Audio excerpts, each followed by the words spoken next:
अस्सलाम वालेकुम एवरीवन, उम्मीद है कि आप सब खैरियत से होंगे।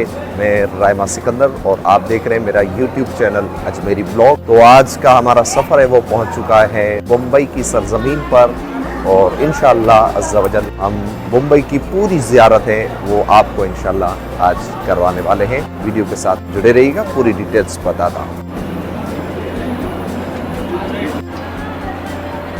तो मुंबई में हमें जाना है हाजी अली रहमतुल्लाह अलैह की मज़ार पाक। तो लोकल ट्रेन से ही हमें सफ़र करना पड़ेगा और अभी मैं हूँ दादर रेलवे स्टेशन से मुझे जाना है बैकुला और बैकुला के लिए मुझे एक टिकट लेनी पड़ेगी और बैकुला से तकरीबन वहाँ से कोई बस वगैरह मिल जाती है और आपको वो पहुँचा देती है हाजी अली की दरबार। तो सबसे पहले हम है वो बैकुला के लिए एक टिकट ले लेते हैं और उसके बाद है वो हम ट्रेन में बैठ।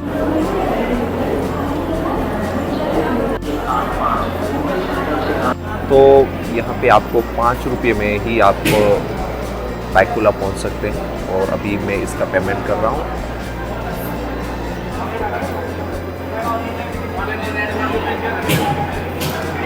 चलिए हो गया और टिकट है वो यहाँ से निकलती है। ओके, तो इस भाई ने हमारी हेल्प की, thank you very much sir. Byculla के लिए टिकट है वो एकदम सस्ती मिली, 5 रुपया ही लगा और 5 रुपये में हम पहुंच जाएंगे बैकुला। प्लेटफॉर्म नंबर 9 से हमें बैकुला के लिए लोकल जो है वो मिल जाएगी और उसी में हम बैठने वाले हैं। तो इस प्लेटफॉर्म पे हमारी है वो ट्रेन आने वाली है बैकुला के लिए। तो भाई अभी ट्रेन है थोड़ी लेट है, 5-10 मिनट, खाना भी हमने नहीं खाया है। तो कॉफ़ी है वो सबसे पहले ट्राई कर लेते हैं और 7 रुपये में कॉफ़ी पड़ी है, सस्ती है कॉफ़ी, वैसे बहुत सस्ती है। चलिए, तो जनरल में बैठना पड़ेगा हमें। तो ये देखिए ट्रैफिक भाई जनरल के लिए।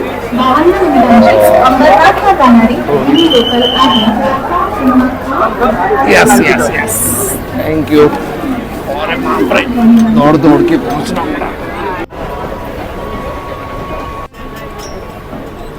वही लोकल ट्रेन हमने पकड़ी और दादर से जा रहे हैं बैकुला और वहाँ से बस पकड़ेंगे। और जैसे कि मैंने आपको बताया यहाँ पे एक फास्ट जो एक लाइफ है यहाँ, तो आपको बहुत ख्याल करना पड़ता है जब भी आप लोकल में बैठते हैं, क्योंकि थोड़ी देर में ही बस है वो चली जाती है, ट्रेन वगैरह थोड़ी देर में ही रुकती है और फिर चली जाती है।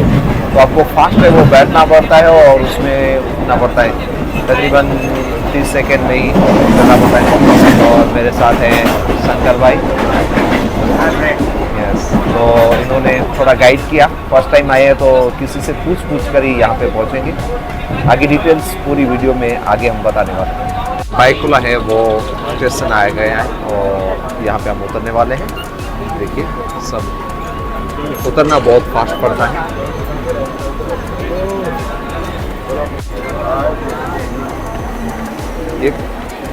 तो बैकुला है, हमने यहाँ पे उतर लिया है और बैकुला हम पहुँचाए हैं और यहाँ से हमें कोई बस वगैरह मिल जाएगी जो हाजी अली की मज़ार पर लेके जाएगी। तो आप जब भी मुंबई आते हैं तो आपको इस चीज़ का ख्याल रखना है कि आप जब भी लोकल ट्रेन में अगर आप कहीं पे भी सफ़र करते हैं तो आपको बहुत ही फास्ट है वो ट्रेन में चढ़ना पड़ता है और उतरना पड़ता है। तो इस चीज़ का आप ख्याल रखें जब भी आप यहाँ पे आए। तो रेलवे स्टेशन से हमने एग्जिट कर लिया है और बैकुला रेलवे स्टेशन से हम यहाँ से पकड़ेंगे बस और जो बस है हमें हाजी अली लेके जाएगी। तो हम यहाँ से बस के लिए जाने वाले हैं। सर जी हाजी अली जाएगी, ये हाजी अली, ओके चल।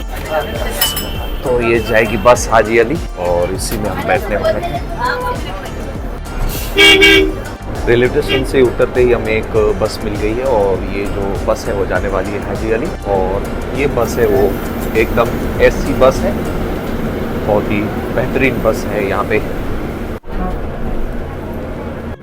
तो तकरीबन 6 रुपये में आप है वो वहाँ पे पहुँच जाएंगे और एकदम सस्ती टिकट है। जैसे कि मैंने आपको बताया कि 5 रुपये में हम जो है रेलवे की टिकट लगी और यहाँ से 6 रुपये टिकट है तो हमें हाजी अली की लगी है, तो बहुत ही सस्ता है मेरे ख्याल से। हाजी अली खुला सर बिल्कुल नहीं है मेरे पास, थैंक यू सर।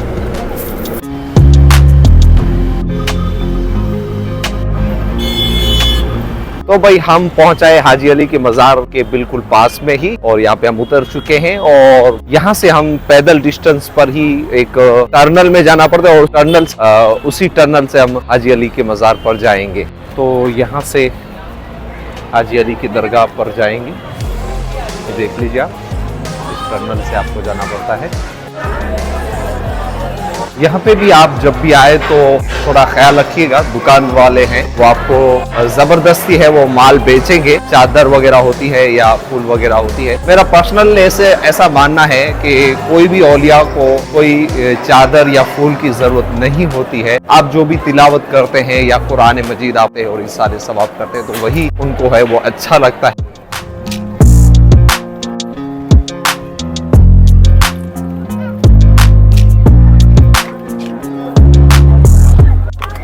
तो अभी है हम एग्जिट दरगाह के पास पहुंच आए हैं, और ये जो इसका मेन गेट है, उसी गेट के अंदर से हम अंदर एंटर हो रहे हैं। और अंदर आज जो कि संडे है तो बहुत ही ज़्यादा रश आपको यहाँ पे देखने को मिलेगा।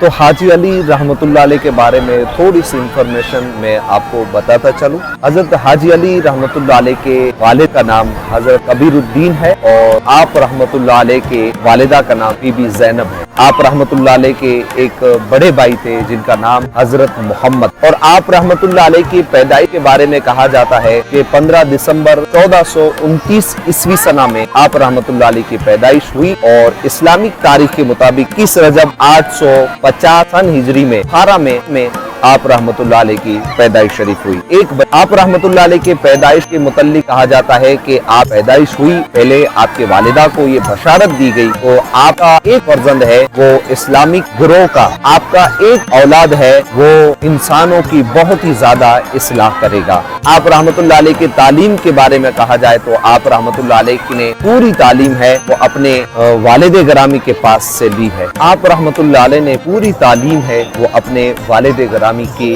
जो है सरपरस्ती में की। आप रहमतुल्लाह अलैह की जब उम्र शरीफ 22 साल की हुई, तब आप रहमतुल्लाह अलैह के वालिद गिरामी का इंतकाल हो गया। आप रहमतुल्लाह अलैह की एक करामत शहर बुखारा में बहुत ही ज्यादा मशहूर और मारूफ। आप रहमतुल्लाह अलैह एक जगह पर इबादत कर रहे थे, और अचानक एक औरत की आवाज, चीखने की आवाज, आप रहमतुल्लाह अलैह ने उनसे पूछा कि आप क्यों रो रही हैं? तो आप रहमतुल्लाह अलैह को कहने लगी कि मेरा तेल है वो जमीन पर गिर गया है, और मेरा जो खावंद है वो बहुत ही जालिम है, नहीं मेरे पास इतने पैसे के दूसरी बार मैं लेके आऊं, और अब मैं क्या करूं? तो आप रहमतुल्लाह अलैह की यह करामत जाहिर हुई कि हजरत हाजी अली रहमतुल्लाह अलैह ने उस जमीन में से उस तेल को निकालकर उस बुरी औरत को दे दिया। आप रहमतुल्लाह अलैह भारत यानी कि हिंदुस्तान कैसे तशरीफ लाए? आप रहमतुल्लाह अलैह के बारे में ये कहा जाता है कि आपके वालिदा को ये खबर हुई कि मुल्क हिंदुस्तान में मजहब के नाम पर आपसी बैर-जैर और बहुत सारी नफरत आपस में बढ़ी हुई है। तो आपकी वालिदा ने आप रहमतुल्लाह अलैह और आपके भाई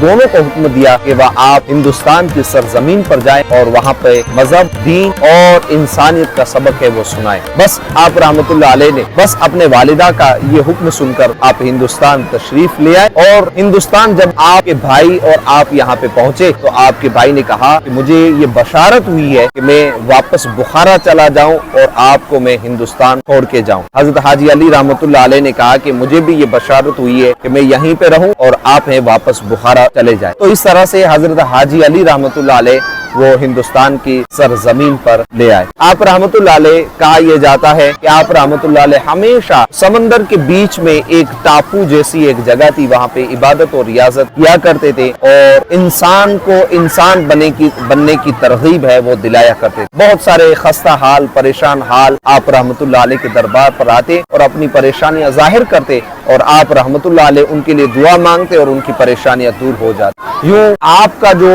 मशहूर और मारूफ नाम हो गया समंदर के बादशाह या समंदर के औलिया। आप रहमतुल्लाह अलैह ने मुख्तसर 85 साल की उम्र है वो आपने जिंदगी बशर की। कहा यह जाता है कि आपने अपने आखिरी वक्त में हज का इरादा किया, और हज करने के बाद जब हुजूर सल्लल्लाहु अलैहि वसल्लम की बारगाह बिकशपना के अंदर पहुंचे तो आप रहमतुल्लाह अलैह को ये बशारत हुई कि कि वो आपका जिस्म मुक़द्दस है वो हिंदुस्तान की सरजमीन पर रहेगा। जब आप रहमतुल्लाह अलैह वापस आ रहे थे और आपकी जो है तबीयत थोड़ी नासाज हुई और आप रहमतुल्लाह अलैह पर मौत तारीख हुई, उससे पहले हजरत हाजी अली रहमतुल्लाह अलैह ने अपने मुरीदीन से कहा कि जब मेरी मौत आ जाए तो मेरे जिस्म को समंदर के हवाले कर दीजिएगा। कहा यह जाता है कि आपके इंतकाल के बाद आपके जिस्म को है वो समंदर के हवाले कर दिया और वहां से बहुत सारे जिन्नात वगैरह ने आप रहमतुल्लाह अलैह का जिस्म उठाकर आज जहां पे आपकी मज़ार पाक है वहां पे रख दिया और यहाँ पे आज भी उनकी मज़ार पाक मौजूद है। तो आज का वीडियो है वो हम यहीं पे ख़त्म करते हैं। आज हमारा डे 1 है मुंबई के अंदर। इंशाल्लाह 3 दिन और रहने वाला है। इंशाल्लाह पूरी डिटेल्स इंशाल्लाह नए वीडियो के साथ इंशाल्लाह आपको मिलती रहेगी। चैनल को सब्सक्राइब नहीं किया है तो सब्सक्राइब ज़रूर कर दें और ये अगर वीडियो आपको अच्छा लगा तो आपके दोस्त अजीज़ अकारिब के साथ शेयर भी ज़रूर कर दें। अस्सलाम वालेकुम।